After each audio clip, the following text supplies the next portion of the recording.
नमस्कार, स्वागत है आपका जागरण बिजनेस पर। मैं हूं आपके साथ मोहिनी त्यागी और आप हमारा कार्यक्रम देख रहे हैं म्यूचुअल फंड का स्पेशल कार्यक्रम फाइनेंस के फंडे।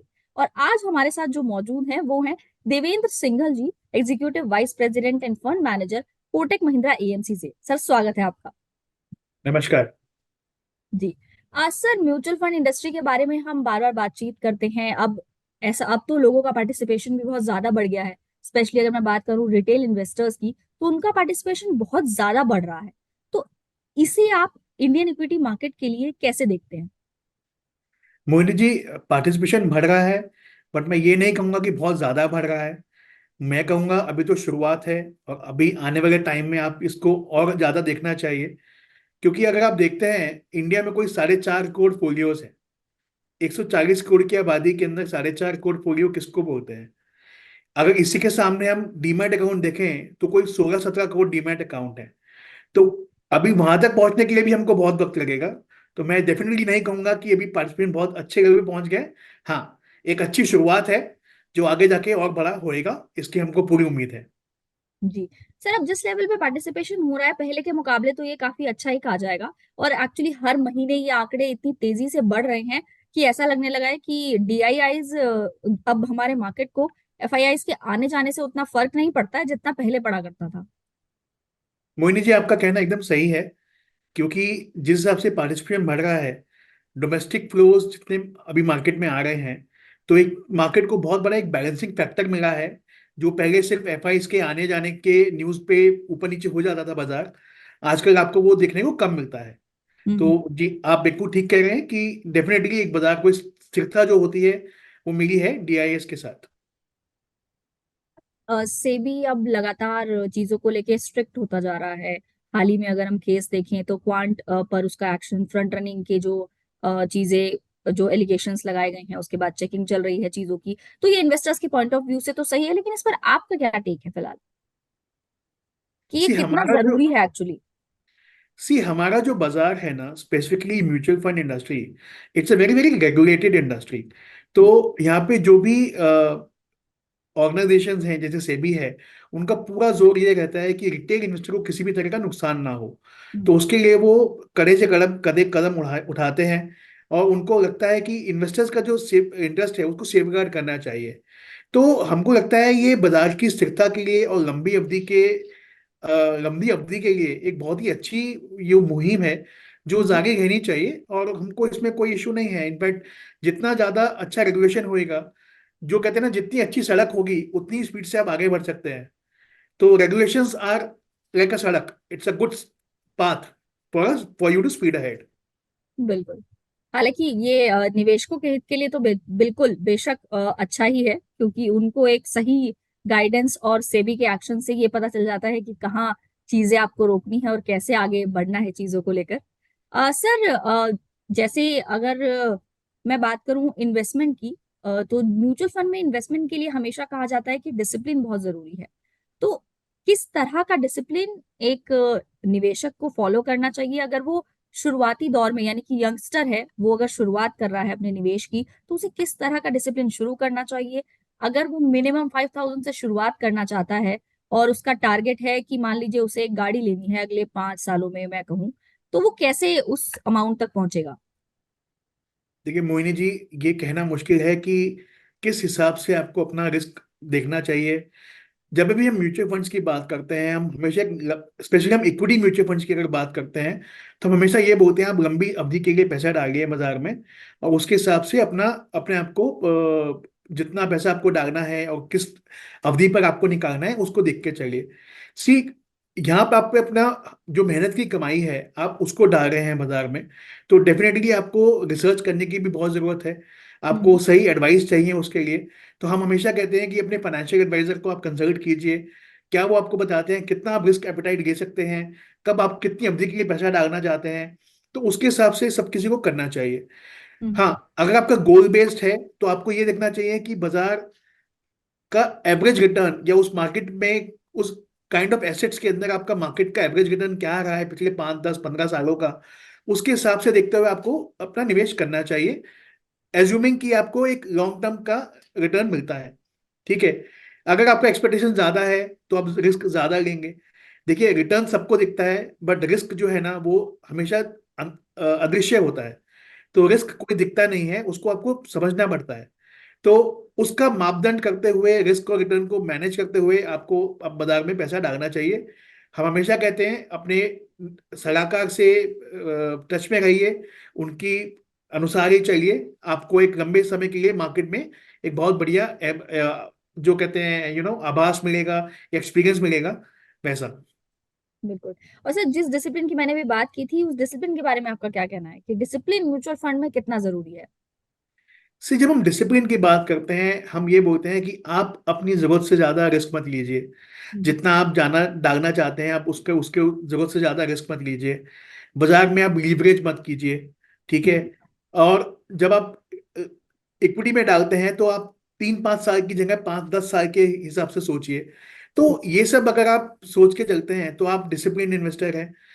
और पिछले कुछ सालों में यकीन मानिए, जब मैं कॉलेज से बाहर निकला था, तब एसआईपी करने में, जो मंथली हम सिस्टमेटिक इन्वेस्टमेंट प्लान बोलते हैं, हम्म। बड़ी मेहनत लगती थी। आपको उतने अमाउंट के चेक देने होते थे। तो कई बार आपके पास चेकबुक नहीं होती थी, सिग्नेचर मिसमैच हो जाते थे। आज वो सब नहीं है। आप बैंक अकाउंट में एक एप्लीकेशन दे दीजिए, आपका हर अकाउंट हर महीने वो पैसा लगातार कटता रहेगा। तो सहूलियत आ गई है। एसआईपी एक बहुत बढ़िया तरीका है डिसिप्लिन इन्वेस्टमेंट का। बट इक्विटी मार्केट में जब स्पेसिफिकली आप 5 साल से नीचे का पैसा ना निवेश करें तो एक बेहतर रहेगा। जी। हो सकता है आपको आप लकी हो जाएं और आपको थोड़े कम टाइम में पैसा बन जाए। बट ऐसा बार बार होना, आई थिंक अपने लक की सीमाओं को जांचना होगा, जो हर बार संभव नहीं है। जी, बिल्कुल सर। और सर, म्यूचुअल फंड में रिटर्न की बात करें, आपने कहा 5 साल। अगर हम पिछले 1 साल के रिटर्न की बात करें तो म्यूचुअल फंड में ही काफी एग्रेसिव रिटर्न्स आए हैं पिछले साल में, पिछले अगर एफआई की बात करें। अब इस वाले FY 25 में आप क्या एक्सपेक्ट करते हैं? क्या हमें सेम रिटर्न देखने को मिलेंगे? मोहिनी जी, अगर आप निवेशकों को पिछले साल के मुकाबले सिमिलर रिटर्न मिल जाएं तो आई थिंक उनको एक भगवान का धन्यवाद करना चाहिए और खुश हो जाना चाहिए कि हमको एक और बेहतरीन साल मिला। बट अगर आप 25-30 साल का रिटर्न देखें तो एक डबल डिजिट रिटर्न, लो टीन्स का या मिड टीन्स का रिटर्न जो मार्केट में मिला है, मेरे हिसाब से अगर वो भी मिल जाए तो वो भी बहुत एक अच्छी रिटर्न होगी। आने वाले 2-3 साल के लिए, या 5 साल में अगर आप इन्वेस्टर का पैसा अगले 5 साल में डबल हो जाए, जो कि बोलते हैं 14-15% का return, I think that hmm. Also is a very handsome number two look for. और किसी को कोई कंप्लेन नहीं होनी चाहिए उसके लिए। मार्केट्स अपने ऑल टाइम हाइस पर चल रहे हैं। कोई ऐसा लग नहीं रहा है अब 4 जून के बाद से कि मार्केट में कोई डर बचा है। वो सब फैक्टर इन लग रहा है। तो अब जब मार्केट्स ऑल टाइम हाई पर हैं, ऐसे में अगर किसी को कोई म्यूचुअल फंड चूज करना हो तो वो किस तरह के म्यूचुअल फंड्स देखे? देखिए यहाँ पे फिर मैं दोबारा बोलता हूँ कि अगर आपका होराइजन 10 साल 15 साल का है तो आप इक्विटी म्यूचुअल फंड ही देखिए। और हम्म। अगर आपको लगता है कि आप रिस्क में या वॉलेटिलिटी को आप झेल सकते हैं तो pure equity funds are the best option to that. But अगर आपको लगता है कि नहीं, मुझे रिस्क नहीं लेना है, मुझे हर एसेट क्लास के अंदर पैसा डालना है, तो मल्टी एसेट फंड एक बहुत उपयुक्त अपॉर्चुनिटी है इन्वेस्टर्स को डालने के लिए, मल्टी एसेट एलोकेशन फंड्स। जी। अगर किसी को लगता है कि नहीं, मेरे को तो रिस्क और कम लेना है, बट मुझे मार्केट में रिस्क लेना है, बट मेरे हम्म। को कहते हैं बहुत ज्यादा रिस्क नहीं लेना है, तो एक और कैटेगरी है इक्विटी सेविंग फंड की, जहां पे आप निवेशक अपना पैसा निवेश कर सकते हैं। तो जैसे जैसे आप रिस्क को बढ़ाते जाएंगे, आपका टाइम होराइजन उसके हिसाब से बढ़ना चाहिए। जैसे जैसे आपका टाइम होराइजन कम होता है, वैसे ही इक्विटी पोर्शन आपका कम होता जाना चाहिए। ये हम निवेशकों को सलाह देंगे। जी सर, कोई फंड्स जो आपके माइंड में हो जिनमें जो कोई स्पेसिफिक, कोई ऐसे स्पेसिफिक फंड्स जिनमें निवेशक स्टार्ट कर सके, अगर आप चाहें तो? सो हम ये बोलते हैं कि जो नया निवेशक है, जिसको हम्म। अभी बाजार में बहुत ज्यादा अनुभव नहीं है, हम्म। और उसको नीचे मार्केट में भी एक उसको मार्केट में रिस्क कम चाहिए, तो मल्टी एसेट एलोकेशन फंड या इक्विटी सेविंग फंड्स ये एक बेहतरीन ऑप्शन है नए निवेशक के लिए, पैसा लगाने के लिए, जहाँ पे वो अभी मार्केट में उनको पूरी समझ नहीं है और वो they want to test the waters जैसे बोलते हैं ना। तो जब जितना कम इक्विटी रहेगा उतना रिस्क कम होता है। बट अगर आपका होराइजन 10 साल के ऊपर है तो डेफिनेटली आप diversified fund like multi multi cap funds वो भी आप देख सकते हैं अपने निवेशक। और सर, स्मॉल कैप्स की अगर बात करें तो स्मॉल कैप्स ने बेंचमार्क फंड्स को भी आउट परफॉर्म कर दिया है। बहुत सारे एएमसीज कंसर्न हैं इस चीज को लेकर कि उसमें ज्यादा मनी आ रही है इन फंड्स में। इस पर आपका क्या व्यू है? देखिए, ये तो हमने देखा ही है कि बहुत सारे निवेशक पुराने रिटर्न को देख के पैसा डालते हैं, जो कि नहीं करना चाहिए। So definitely one needs to be watchful कि कहाँ पे पैसा डल रहा है। बट अगर आप स्मॉल कैप में बात करें और आपका व्यू 5 साल 10 साल के आगे का है, आप हम्म। उस टाइम बने रह सकते हैं। तो जो स्मॉल कैप होते हैं उनका जो ग्रोथ रेट होता है, जब जीडीपी बढ़ती है तो उनका जो प्रॉफिट ग्रोथ होती है वो जनरली जीडीपी से ज्यादा रहती है, नॉर्मल लार्ज कैप से ज्यादा रहती है। तो लंबे समय के लिए देखेंगे तो आपको स्मॉल कैप अच्छा रिटर्न देते हैं। बट अगर आपका होराइजन कम है, ठीक है, या वॉलिटिलिटी कम चाहते हैं अपने पोर्टफोलियो के अंदर, तो जितना वॉलिडिटी आप कम चाहेंगे उतना ही आपको रिस्क कम करना है। तो रिस्क कम करने के लिए आप पहले मिड कैप में आइए या फिर लार्ज कैप में आइए। तो जितना कम रिस्क चाहिए उतना बड़ा मार्केट कैप, ये आपको as a rule of thumb देखना चाहिए। जी सर, मैं अभी हाल ही में कुछ और फंड मैनेजर से भी हमारी बात हुई थी, तो उनका कहना है कि जो म्यूचुअल फंड इंडस्ट्री है उसके पास पैसा इतना ज्यादा है कि लगाने के लिए कंपनियां अब शायद कम पड़ रही हैं, क्योंकि फंडामेंटल वाइज अगर कंपनियां देखें तो वो तो लिमिटेड ही है। तो क्या हम ऐसे कह सकते हैं कि मार्केट में अभी और लिस्टिंग की जरूरत है, अच्छी कंपनियों की लिस्टिंग्स की? मोहिनी जी, मैं एग्री भी करता हूँ और नहीं भी करता हूँ, ठीक है। अगर आप देखें इंडिया के अंदर कोई 6,000 कंपनियां हैं, बट 500 कंपनियां ऐसी हैं जो $1 बिलियन प्लस मार्केट कैप की हैं। जी। 250 और कंपनियां हैं जो 500 मिलियन से लेके $1 बिलियन की मार्केट कैप की है। तो मेरे हिसाब से ये 750 कंपनी जो निवेशकों के रडार पे हैं और 4,000 करोड़ के ऊपर का मार्केट कैप है, I think it's a good enough market space to be there. और नई लिस्टिंग तो हो ही गई है, लगातार नई नई इंडस्ट्री आ रही हैं, नई नई कंपनियां लिस्टिंग हो रही है मार्केट में। तो मार्केट तो एक्सपैंड कर ही रहा है। तो हमको ऐसा नहीं लगता कि हाँ कंपनियों की कमी है या सेम मनी इज चेजिंग। अगर आप मेहनत करें, अगर आप देखें, तो आपको कंपनियां इन्वेस्टमेंट के लिए मिलती हैं और मिलती रहेंगी, ऐसा उम्मीद है। बट हाँ, अगर आप बहुत ज्यादा पैसा सेम ही कंपनी के ऊपर जाया जा रहा है तो डेफिनेटली वहां पे वैल्यूएशन थोड़ा स्ट्रेच हो जाती है। तो जी। हमने देखा है कई बार प्राइस एकदम से नीचे भी आ जाते हैं स्मॉल कैप में, और कई बार क्या होता है कि आप वही प्राइस अगले 2 3 साल 4 साल रहता है, तो वो टाइम करेक्शन भी हो जाती है। और हमने ये स्मॉल कैप नहीं, मिड कैप में भी देखा है, लार्ज कैप में भी देखा है। जी। तो ऐसा हमको ऐसा इशू नहीं लगता है मार्केट में कि too too money money is chasing too few stocks. Market में डेप्थ तो है और बढ़ ही रहा है लगातार। जी। सर, अब जब म्यूचुअल फंड इंडस्ट्री इतनी तेजी से ग्रो होती नजर आ रही है, तो अगले 5 सालों में आप इस इंडस्ट्री को कहाँ देखते हैं? सी, अगर विशफुल है थिंकिंग, मेरे हिसाब से अगर इंडस्ट्री डबल भी हो जाए, सिर्फ अगर नए फ्लोज भी ना आए, तो 5 से 7 साल में अगर 12-14% का ग्रोथ होता है इंडस्ट्री में, जो हमारा नॉमिनल जीडीपी का भी ग्रोथ रेट हम लेके चले, तो 11-12% का GDP, nominal GDP growth rate होना चाहिए। विच मीन्स 6 साल के अंदर जीडीपी हमारी डबल हो जाती है। तो अगर नए फ्लोज भी ना आए तो भी इंडस्ट्री डबल होनी चाहिए, और फ्लो अच्छे आए तो उससे ज्यादा भी हो सकता है। और इसमें आपकी कोटक की बात करूं तो आप अपनी ग्रोथ कितनी देखते हैं इसके साथ साथ, इंडस्ट्री के साथ साथ? हमारा तो इनिशिएटिव यही है कि हम इंडस्ट्री से ज्यादा और बेहतर ग्रो करें। बाकी तो आने वाला वक्त पे ही पता चलेगा कितना ग्रोथ आता है। सर, मैं पोर्टफोलियो की बात करती हूँ। अगर पोर्टफोलियो प्रिपेयर करना है मुझे, अब मार्केट जिस लेवल्स पे चल रही है, मार्केट ने एक लेवल्स बना लिए हैं अपने। अब आने जितने शायद वो डर थे जो हम शुरू में बात कर रहे थे, उन डरों की वो फैक्टर इन नजर आ रहे हैं। अगला ट्रिगर बजट ही है आने वाले समय में। इससे नियर टर्म में कोई और दूसरा ट्रिगर नहीं दिखता है, अगर कोई ग्लोबल इशू ना क्रिएट हो, कुछ ऐसा डिस्टरबेंस ना आए तो हमारे पास। लेकिन अब मार्केट इतने स्टेबल नजर आते हैं कि अगर कोई ग्लोबल इशू भी आता है तो उसको फैक्टर इन कर लेते हैं। ज्यादा से ज्यादा एक दिन मार्केट डाउन होते हैं और उसके बाद वापस ये हो जाता है। तो ऐसा लग रहा है मार्केट में कि सब खरीद रहे हैं।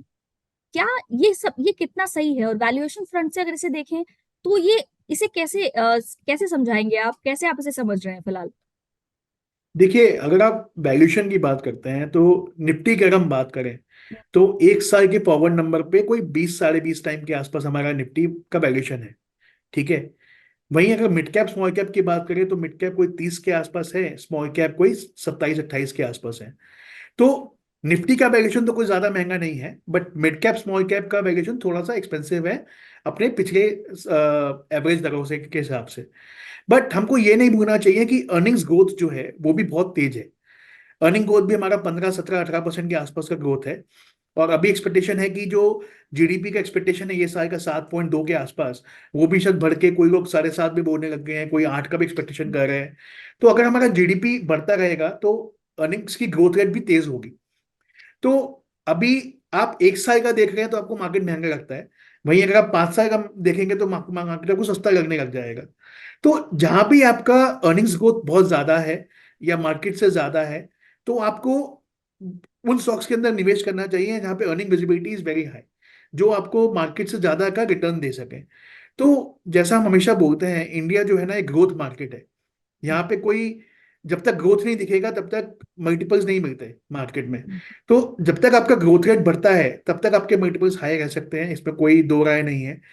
तो आज भी आप पैसा लगा रहे हैं तो हम यही बोलेंगे कि आप ग्रोथ को देखिए, जहां पे भी आपको ग्रोथ मिल रही है और वैल्यूएशन रीजनेबल है, तो गार्प हम बोलते हैं, growth at reasonable price. I think that methodology use करके अगर आप पोर्टफोलियो कंस्ट्रक्ट करना करते हैं तो हमको लगता है एक बेहतरीन आपको रिजल्ट मिलेगा अगले 5-10 साल के हिसाब से। तो बाकी करेक्शन का तो ऐसा है कि बहुत सारी बार हमने ऐसा भी देखा है कि कंपनी लगातार ग्रोथ करती रहती है, बट उसका जो प्राइस है वो अपना पिछले हाई को 8 साल 10 साल भी हो जाते हैं नहीं तोड़ता है। हमने जापानीज मार्केट को देखा कि 27 साल के बाद उन्होंने वापस नया हाई बनाया।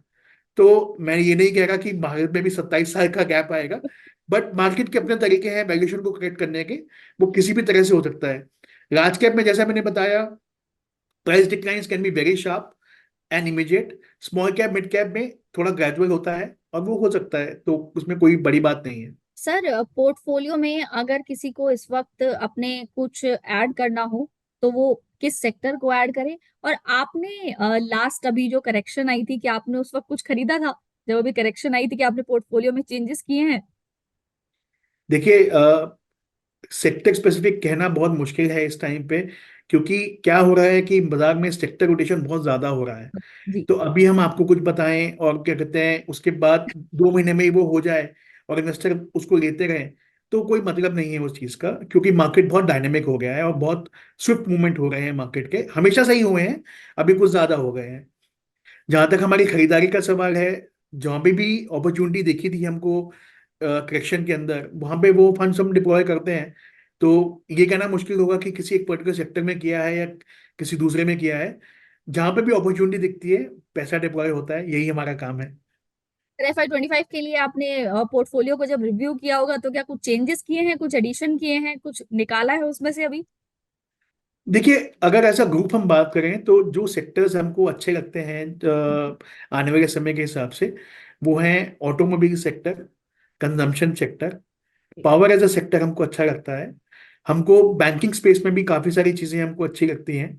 तो ये यहाँ पे हमारा रुझान थोड़ा ज्यादा है बशर्ते बाकी सेक्टर के मुकाबले आज की डेट में। सर, एक आखिरी सवाल, कि यंगस्टर्स को आप क्या कहना चाहेंगे? यंगस्टर्स काफी आतुर रहते हैं, अब मार्केट के जो फ्लक्चुएशंस हैं उनको देख के वो बहुत अट्रैक्ट होते हैं, क्योंकि जब मार्केट ने डिप किया, शायद ये करेक्शन मैंने भी पहली बार देखा होगा जो इस बार मार्केट ने डिप किया, तो ये करेक्शन देखा, उसके बाद नेक्स्ट उससे पिछले दिन मार्केट इतना हाई था कि उस दिन भी रिकॉर्ड बन रहे थे, उससे नेक्स्ट डे जिस दिन रिजल्ट आए उस दिन मार्केट ने इतना डिप मारा कि वो भी शायद पहली बार देखा होगा।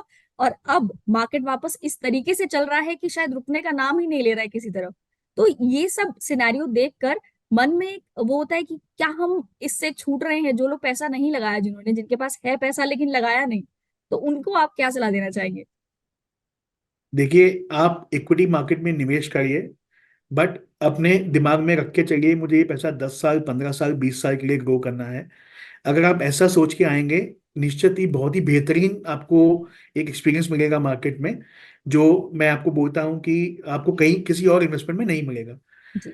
अभी क्या है, यंग जनरेशन में भी क्या, जनरली मार्केट में हम देख रहे हैं बहुत सारा इम्पेशंस हो गए हैं। और जब भी आप अपने आप को दूसरों से कंपेयर करेंगे तो आपको दुखी होगा, उसमें सुख नहीं मिलेगा। तो एक तो कंपेयर करना बंद कीजिए, आपको क्या मिल रहा है आप उस पर फोकस कीजिए। मुझे लगता है एक डबल डिजिट रिटर्न अगर किसी निवेशक को मिलता है लंबे समय के लिए, तो the power of compounding itself would lead to a very very significant amount over next 10-20 years there. एक बहुत ही फेमस सेइंग है कि मार्केट में या तो रिटर्न मिलता है या मजा, ठीक है? दोनों चीजें लंबे समय तक नहीं मिलती हैं। तो अभी लोगों को रिटर्न भी मिल रहे हैं और मजे भी मिल रहे हैं, तो थोड़ा सा कॉशियस होके आप चलिए। एक स्टेबिलिटी के साथ चलिए, एक डिसिप्लिन के साथ चलिए, तो इक्विटी मार्केट में पैसा बनता है, बहुत अच्छा पैसा बनता है। हम्म। और उम्मीद भी है कि आने वाले 10-20 साल में भारत जिस स्तर पे है, भारतीय बाजार जिस स्तर पे है, हमारी इकोनॉमी भी ग्रो करेगी और हम भी साथ साथ ग्रो करेंगे, तो इसमें कोई शक नहीं है। तो पैसा तो बहुत बनेगा। Start early, start with a discipline investment, keep patience, और इसके साथ चलते हुए लगातार आप सिप करिए। जो चीज समझ में ना आए वहां पे आप सलाहकार से अपनी सलाह लीजिए, मशवरा कीजिए, और उसके बाद मार्केट में लंबे समय तक बने रहिए। यही हमारी आपसे उम्मीद है। बहुत बहुत शुक्रिया सर आपका, आपने इतनी अच्छी इंसाइट्स हमारे दर्शकों से शेयर की उनसे। और जो मुझे समझ आया उसमें सबसे बड़ा जिस्ट ये था कि आप मार्केट में आए तो लंबे समय के लिए आए, ताकि आपको जो रिटर्न है वो काफी अच्छा और काफी अच्छे तरीके से ग्रो होकर आप उस रिटर्न का फायदा ले पाए।